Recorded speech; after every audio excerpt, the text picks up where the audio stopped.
Encourager.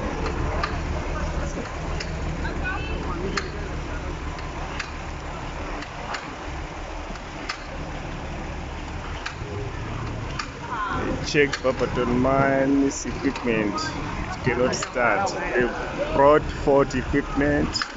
I wonder why it's like this. Perhaps it's poor maintenance, poor service. A big mine like Barberton Mines could not supply a better power fire engine. I think it's high time they invest in firefighting equipment.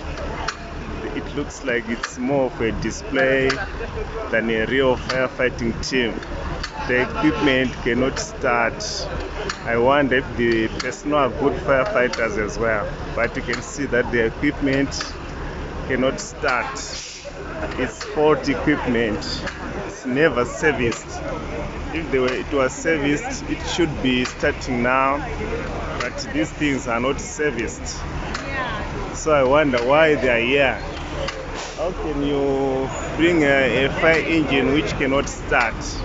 This is an embarrassment for Barberton Mines.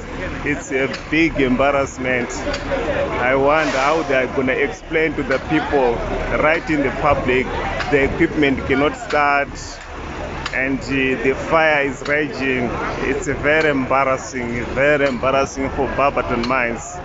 If it was me, I'll fire the manager or the safety officer. This is bad.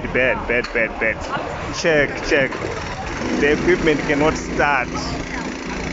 I think it's a second-hand thing they bought from you never know where, perhaps from the streets.